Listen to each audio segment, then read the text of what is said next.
잠시 기도하겠습니다. 전능하신 창조주 하나님, 하나님께서 우리의 생명을 창조하셨고 온 우주 만물을 창조하셨고 당신의 뜻 가운데에서 섭리하심을 믿습니다. 오늘 우리의 만남도 주님의 뜻 가운데 있음을 고백합니다. 감사와 찬양을 드립니다. 말씀으로 역사하시는 전능하신 하나님, 말씀으로 온 우주 만물을 창조하셨고 움직이신 하나님, 이 시간 우리에게 말씀하여 주시옵소서. 말씀을 통하여 당신의 뜻을 알리시고 당신의 사랑을 말씀하여 주시옵소서. 하나님의 말씀을 통하여 하나님의 크신 사랑을 경험하고 그 은혜와 사랑에 푹 빠져 새로운 힘과 위로를 얻는 귀한 은혜의 시간 인도하여 주시옵소서. 당신의 영이신 성령 하나님 우리 가운데 보내시어 오직 주님의 말씀만이 선포되게 하시고 말씀을 가로막는 모든 세력들을 물리쳐 주시옵소서. 우리 주 예수 그리스도의 귀하신 이름으로 기도드렸습니다. 아멘. 제가 말씀을 전하러 왔다가 예배 시작하기도 전부터 큰 위로를 받았습니다. 먼저 제가 아주 사랑하는 우리 이화정 목사님 얼굴을 뵈면서 위로를 받았고요. 제가 목사님보다 조금 더 사랑하는 우리 김수인 사모님 얼굴을 뵙고 더욱 큰 위로를 받았습니다. 그리고 우리 장로님 김정훈 장로님이신 것 같은데 기도 들으면서 큰 은혜를 받았습니다. 저희 집안이 3대째 목사 집안이어서 장로님들 기도를 수없이 많이 들어왔는데 진심으로 우리 김정훈 장로님 기도처럼 가슴을 울리는 기도를 들어본 적이 별로 없는 것 같습니다. 특별히 저희 또 선교지 상황을 너무 잘 아시고 저희를 위로해 주셔서 큰 위로를 받았고요. 또 한 번 위로를 받은 거는 우리 찬양대라고 합니까? 하늘 찬양대이군요. 찬양을 듣고 큰 위로를 받았습니다. 일단 그렇게 열정적으로 아름답게 찬양하는 모습에 위로를 받았는데 저는 저희 교회 성가대가 제일 잘한 줄 알았는데 더 잘하시는 분들이 계시네요. 또 한 번 성가대에게 놀라웠던 거는 악보 없이 다 외워서 하셔서 이거는 보통 열정이 아니면 어려운 일인데 정말 성가대를 위해 헌신하시는구나. 여러분들의 사랑과 헌신 느껴져서 더 위로를 받았고 마지막에 아멘을 아주 여러 번 크게 반복해 주셔서 가슴속에 아멘을 새기는 아주 은혜의 시간이 되었습니다. 우리 이화정 목사님은 어떻게 말로 다 설명하기 어려운 정말 귀한 분이십니다. 제가 독일에서 15년 살았거든요. 처음 가자마자부터 이 목사님 알았고 15년 동안 교제했습니다. 목사님이 한국 가신다는 소식을 들었을 때 하늘이 무너지는 것 같았습니다. 제가 눈물이 별로 없는데 눈물이 나더라고요. 우리 목사님 독일에 와서 15년 동안 정말 많이 배웠고 정말 많은 도움을 받았고 그랬습니다. 우리 목사님은 사실 유학으로 오셨잖아요. 유학으로 오는 사람들이 사실 공부하느라 정신이 없어서 목회 열심히 안 하거든요. 주일에 교회 가서 설교 한번 하면 그냥 끝이라고 생각하는 분들이 많은데 우리 목사님은 유학생이 아니신 것 같았습니다. 거의 교회를 위해서 헌신하셨고 전화할 때마다 그렇게 이사를 하고 계십니다. 목사님 어디 계세요? 이사하고 있어요. 성도들 이사를 다 가서 도와주시는 거예요. 성도들이 많은데도 가서 이사 다 도와주시고 또 전화하면 어디 계세요? 공항 가고 있어요. 공항 성도들 그렇게 픽업을 다니시고 마중 나가시고 항상 신방하시고 너무나 뜨겁고 열정적으로 하셔서 제가 참 많이 배웠고 우리 목사님의 모습을 조금이라도 닮아가자 그런 마음으로 저도 우리 교회에서 한 13년을 사역해 왔는데 그 은혜를 저도 덕을 많이 보고 있는 것 같습니다. 그래서 여러분들에게 너무 축복인 것 같습니다. 이화정 목사님 오신 게 너무 축복인 것 같고 사실 부임하신 지 얼마 안 되셨잖아요. 근데 이 교회 분위기가 전 너무 놀랍습니다. 이화정 효과, 물론 예수님 효과겠지만 이화정 효과도 있었다. 모든 영광 주님께 먼저 돌리지만 우리 목사님께도 참 여러분들 우리 목사님 100% 신뢰하시고 사랑하시고 믿고 의지하시고 따르시면은 너무 큰 축복 받으실 거라고 생각합니다. 저는 이제 독일의 다름슈타트라는 곳에서 사역합니다. 아마 못 들어보신 분이 대부분이실 텐데 프랑크푸르트 다 아시죠? 거기서 차로 한 20분 정도 떨어져 있습니다. 그래서 혹시 독일에 오셨을 때 문제 생기시면 저한테 전화하시면 제가 다 가서 해결해 드립니다. 거짓말 아닙니다. 목사인데 거짓말 하겠어요? 과장은 좀 하지만 거짓말은 안 합니다. 그래서 와서 저를 보시고 저 신흥교회 출신이에요 하면 제가 모든 걸 다 해결해 드리겠습니다. 여러분 저를 찾으시기를 바라고요. 저도 유학생으로 독일에 와서 하이델베르크에서 공부를 했는데 처음에 목사님을 안 게 저에겐 행운이었던 것 같습니다. 그리고 한 2년 있다가 저희 교회 부임을 했는데 저희 교회도 마찬가지로 유학생들이 거쳐가서 목회했던 교회였어요. 그래서 교회가 뭐 피폐했죠. 한 10명 정도 모여 계셨는데 다들 상처 아픔이 있으셨고 제가 처음 부임했을 때 저희 권사님이 저한테 하는 말이 목사님 제가 딴 거 안 바라는데 성도들이 안 오면 전화 한 번만 해주세요 그러더라고요. 그리고 누가 새로 오면 인사 한 번만 해주세요 그러더라고요. 그 얘기는 뭐냐? 앞에 계시던 목사님이 그걸 안 했다는 거죠. 제가 너무 가슴이 찢어지게 아팠어요. 유학생 목사님도 이렇게 교회를 알바 자리로 생각하는구나. 근데 그때 이화정 목사님이 그렇게 뜨겁게 사역하는 거 보면서 저도 닮아야겠다. 10분의 1이라도 좀 배워야겠다. 그때부터 열심히 사역했고요. 지금 저희 교회는 재적은 한 130명 정도 되고 주일 출석 한 100여 명 정도 됩니다. 네, 그게 다 우리 이화정 목사님의 덕이라고 생각하고요. 저희 다름슈타트 한인이 총 100명입니다. 저희 교회는 재적이 130명입니다. 네, 모든 영광을 주님께 돌리고 네, 우리 이화정 목사님에게 배웠던 거 이렇게 잘 하고 있었던 것 같고요. 네, 제가 오늘 전능하신 하나님이라는 제목으로 여러분들 앞에 섰습니다. 여러분들에게 있어서 하나님은 어떤 분이신가요? 제가 만약에 여러분들에게 여러분들이 믿는 하나님은 누구십니까? 라고 질문한다면 뭐라고 답을 하시겠습니까? 제가 이제 저희 교회에서 양육을 하는데 첫 질문이 그거예요. 저희가 한 7, 8명씩 모여서 지금 5기째 하고 있는데 항상 첫 질문. 하나님이 당신에게 누구신가요? 여러분들은 어떤 하나님 믿고 계신가요? 그런데 대부분의 성도님들이 꿀먹은 벙어리가 되십니다. 뭐 교회를 몇 년 다녔든 상관이 없어요. 왜냐하면 하나님이 어떤 분이신지에 대해서 진지하게 고민해 보지 않았기 때문이죠. 그냥 그동안 들어왔던 하나님. 근데 제가 원하는 건 그런 답이 아니에요. 여러분들에게 역사하신 하나님은 누구십니까? 여러분들이 지금 붙잡고 있는 하나님은 누구십니까? 저는 사실 이 하나님이란 주제를 가지고 거의 2달 동안 성도들하고 나누는데 그러면 너무 힘들잖아요. 그래서 오늘은 아주 잠깐 여러분들에게 나누려고 하는데 한 가지 주제, 전능하신 하나님에 대해서 나누고 싶습니다. 여러분들이 아까 사도신경 고백하셨죠? 첫 줄이 뭔가요? 나는 전능하신 아버지 하나님, 천지의 창조주를 믿습니다. 전능하신다는 걸 우리 굉장히 맹목적으로 생각해요. 다 잘하는 거, 하나님 뭐든지 하셔라고만 생각하죠. 하지만 그 전능하다라는 단어에는요 굉장히 깊은 의미가 있습니다. 단지 뭐든지 잘한다는 뜻은 아니에요. 그 다음에 나는 전능하신 아버지 하나님, 그 뒤에 나오는 게 뭐죠? 천지의 창조주를 믿습니다. 하나님의 전능하심의 가장 첫 번째는요, 하나님이 창조주이라는 사실입니다. 하나님은 창조주시죠. 아멘. 네. 온 우주 만물을 창조하셨고요. 그리고 바로 여러분들의 생명을 창조하셨습니다. 여러분들이 이 자리에 와서 살아 숨쉬며 예배하고 여러분들의 가정과 일터에서 일하고 사람들을 만나고 교제할 수 있는 것은 바로 전능하신 하나님께서 여러분들에게 생명을 주셨기 때문이죠. 창조해 주셨기 때문이죠. 그 사실을 믿으시나요? 그럼 오늘 하루의 우리의 삶의 자세가 달라져야 합니다. 내일 또 출근해야 되네. 아침에 일어났더니 막 회사 갈 거 생각하면 지하철에 꽉 껴서 가면서 불평이 생기고 불만이 생기고, 직장에 갔더니 상사는 스트레스, 부하 직원은 말도 안 듣고, 해야 될 일은 산더미, 야근, 감사가 잘 안 나오죠. 그때마다 뭘 기억해야 되느냐? 나는 전능하신 아버지 하나님, 천지의 창조주를 믿습니다.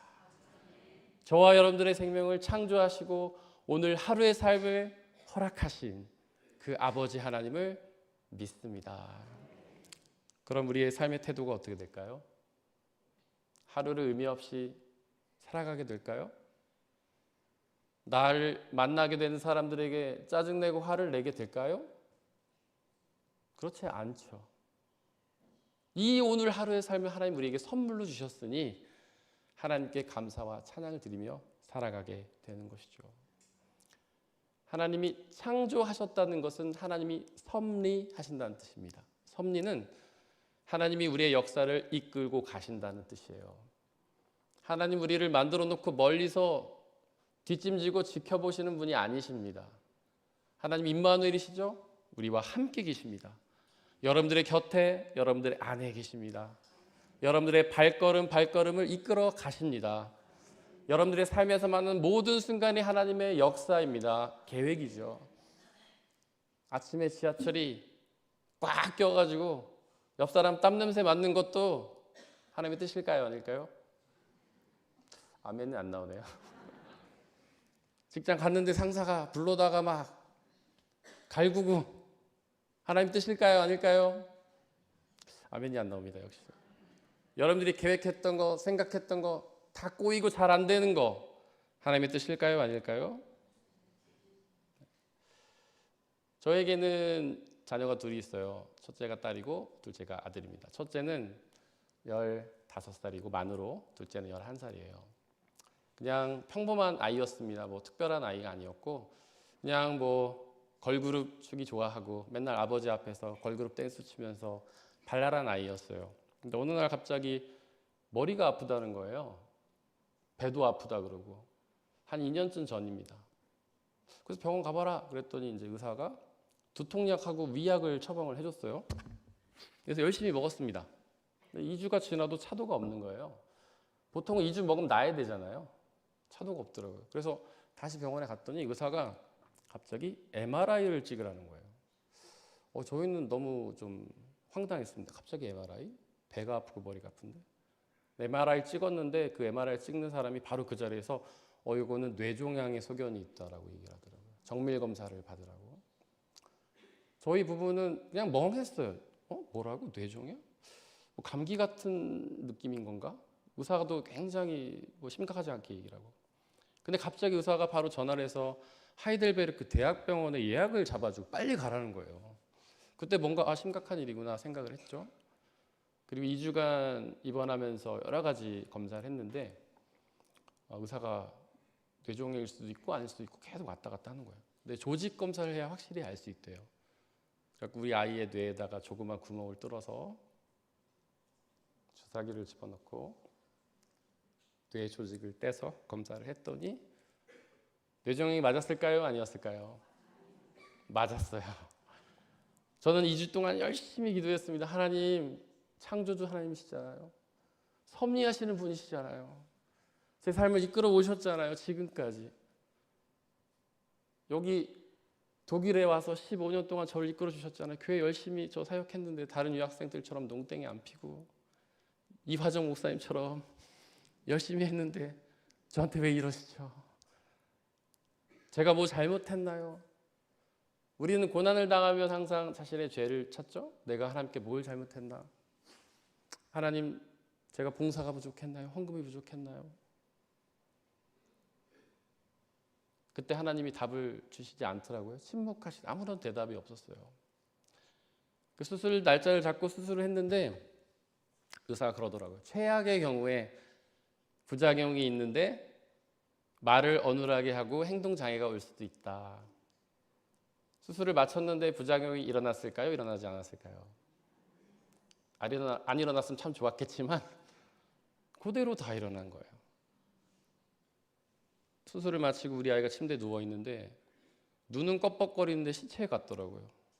전혀 옆으로 돌아 눕지도 못하는 거예요. 우리가 밀어줘야 옆으로 눕고.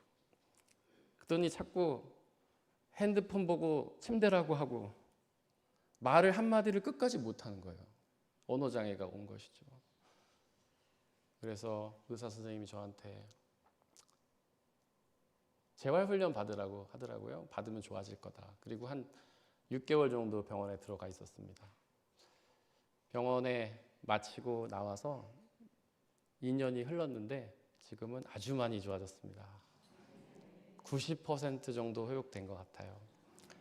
이제는 다시 걸그룹 댄스도 추기 시작했습니다. 2년 동안 손가락에 힘이 없어서 피아노 못 치다가 이제는 피아노도 시작했어요. 맨날 학교에서 미양 받아오다가 이제는 수우 받아옵니다. 그거 받았다고 아빠한테 막 자랑하고 그래요. 이제서야 저는 하나님의 섭리를 믿을 수 있을 것 같습니다. 그분이 우리를 치유해 주셨기 때문이 아니에요. 2년이란 시간 동안, 우리 딸이 아픈 시간 동안 저희는 하나님과 뜨거운 교제를 나눴습니다.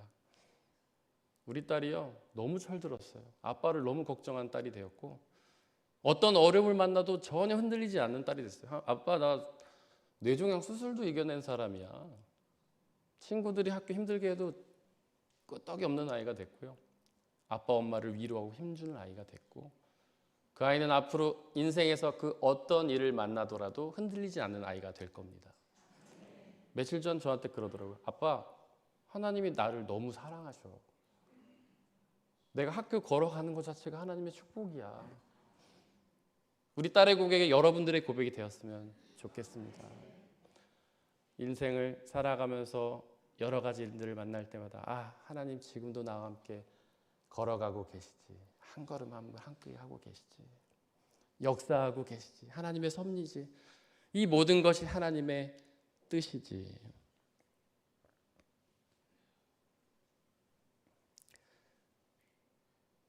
한번 생각해 보신 적 있으신가요? 왜 전능하신 창조주 하나님께서 저와 여러분을 창조하셨을까요? 스스로 볼 때 괜찮은 사람인가요? 답이 없으시네요. 스스로 볼 때 하나님께서 예뻐하실 것 같으세요? 아멘. 근데 저는 좀 아닌 것 같거든요.